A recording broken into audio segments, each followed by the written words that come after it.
was 25, I landed my dream job, becoming the managing director for what was, at the time, the largest alternative theater in San Diego. Sledgehammer was an artist's wet dream. When people asked about what we did, we'd explain, we take a sledgehammer to theater, bust it the hell apart, and put it back together in ways people have never seen before. We were, to say the least, a little cocky. We didn't even sell traditional season tickets, no. Instead, you could sign up to be a repeat offender and come see our shows whenever you want, as many times as you want, for one low price. Sometimes there would be broken glass in the theater or other dangers to navigate. Often you'd be sitting in the dark space and a rat as big as a cat would scurry across the arch of the stage. This was largely due to the state of the building. St. Cecilia's Playhouse, our resident stage, was a 1930s funeral chapel turned theater space. The founders had managed to get it named a historic building, which effectively assured we'd never get kicked out for a high-rise building. But also, it meant the owners would do no improvements ever because the red tape made it prohibitively expensive. Parts of the space were literally falling down, and we had to hire a homeless man to live in the basement to keep the other homeless people from breaking in all the time. Kirsten, the artistic director, was a powerhouse of a woman, shrewd and brilliant at what she did, quirky enough to get the side eye from the bigger theaters in town. In the beginning, we were flying by the seat of our pants, working insane hours and physically training our ensemble of actors in the downtime between shows. It was exhausting and exhilarating, but we were pretty damn good at it, and we had a lot of fun.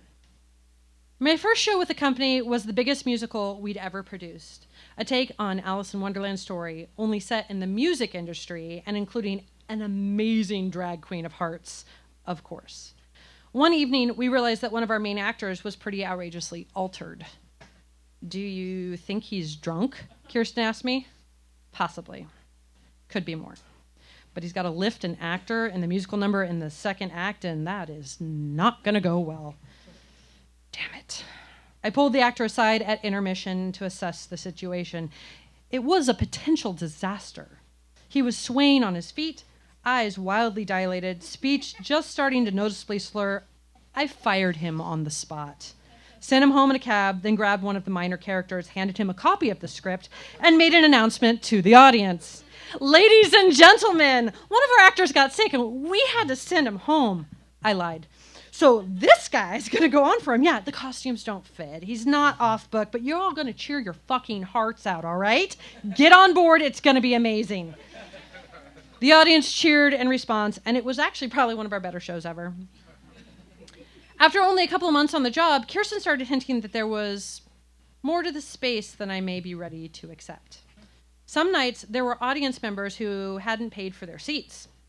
Audience members who didn't exactly have a pulse or solid form. Audience members who had probably been in the space since the 1930s, when our theatrical home had been a mortuary. I assumed she was pulling my leg. I mean, messing with the new kid, right? Until one night, standing at the back of the house, I leaned into Kirsten and said, "Who's that?" I was pointing at a man seated alone towards the back of the theater. He wore a top hat, his body a mere silhouette. "Oh, that's Top Hat Man," she answered. I didn't see him come in. Did he buy a ticket? "Oh, no, he's a ghost. He doesn't have to buy one." I stared at her in disbelief, my brain straining to fully comprehend what she was telling me. "He won't stay for the whole show," she went on. "Ah, see, he left." I tore my gaze from her and whipped it back to where he had been sitting. He was gone. I did not believe in ghosts, but I had just seen one. But I did not believe in ghosts, but I had just seen a ghost. "Have some hot cocoa," Kirsten whispered. "You'll feel better." A couple months later, we produced an evening of shorts based on Edgar Allan Poe stories. I was up in the booth when the teenager we'd hired to run the spotlight whispered to me, "Hey, I maybe should have told you, but I'm an epileptic and I'm about to have a seizure." I grabbed the spotlight with one hand and with the other hand lowered him to the floor. The stage manager jumped to our aid. I kept the spotlight focused on the solitary actor on stage who was performing the cast of Amontillado. And then I noticed that the actor wasn't the only thing on the stage. Something was crouching in the shadows just outside the ring of my spotlight. Something not entirely human. It was playing the role of Amontillado, gleefully participating in the drama, while a kid convulsed at my feet. I held the light steady on my actor. I believed in ghosts now, like 100%. The ghosts loved that production. They were clearly huge Poe fans. A supporter of the theater approached me after the show one night and asked, "How'd you do that one effect?" We were, to put it mildly, low budget, so I had no idea what the hell he was talking about. What effect?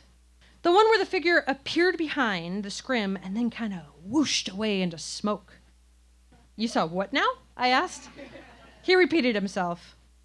"Was the figure wearing a top hat?" "Yeah, he was, now that you mention it. I did notice that." "You, sir, you've just seen a ghost." He stared blankly at me for a moment. This man was retired military, so he needed a little moment for this news to land. "Top hat man, your first ghost, I assume?" He nodded dumbly. "Yeah, he was mine too." I got him a cup of hot cocoa. "Drink this, you'll feel better." I told him that and sent him on home. After that show, I learned to think of our ghosts as collaborators. And it wasn't long before we realized that they were protecting our artistic vision. We worked on an ensemble basis. So what that means is we had a core of actors who collaborated with us on most of our productions. We strongly believed in this method of creation as it helped us come up with some truly transformative work. But most shows required a mix of ensemble members and other local actors. Some of these outsiders were more interested in furthering their career than making outrageous art. We didn't love working with those divas, and as it turns out, the ghosts didn't like those bitches either. If you diva'd up in that theater, your props were gonna get moved. You may set them before curtain, but when a difficult actor went to go get their prop and walk on stage, it would be 3 feet to the left, and the scramble to find and grab it would fuck up their entrance. It would be so hard to keep a straight face when telling an actor that the ghosts don't like divas and they need to be nice or it was just going to keep happening. But if they got on board with the ensemble way of working, the ghosts would stop messing with them. It was science. After about a year with the theater, my husband and I decided that we wanted to have a baby. It wasn't happening for us, though. I threw myself into my work at Sledgehammer, into this creation of life on stage, the art made with our ensemble, our ghosts, our audience. Seeing the ghosts of the theater became just a part of my life, and after I adjusted to the initial shock of them, I never felt threatened or unsafe in their presence. And then something changed. Those of us familiar with the space, we felt the shift. In order to turn on the lights in the theater, you had to enter through a backstage door, walk through the pitch black dark of the theater, climb a narrow staircase into the booth, and activate the lights from the control board. I'd done this hundreds of times, but one day I was suddenly afraid. My flashlight winked out, and I froze mid-theater, my whole body awash with sudden terror. I felt as though there wasn't enough air in the room, my heart racing wildly and a weakness flooding through me. "Top hat man!" I yelled. I knew I could trust him, but I didn't know if he'd actually come. The darkness was deep. The air vibrated with malice.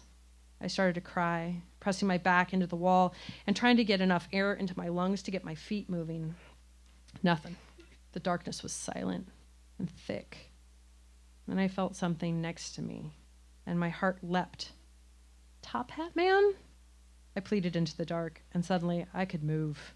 I ran for the stairs, taking them 2 at a time, tripping and scrambling back up, slapping my hands for the control board and the slider for the stage lights. Lights up. Nothing there. I climbed under the desk and sobbed for a minute, then pulled myself together to get ready for rehearsal. And it wasn't just me. Actors told us they could feel cold spots on the stage. One of our more sensitive ensemble members felt something sinister lurking under the stage. He was visibly terrified.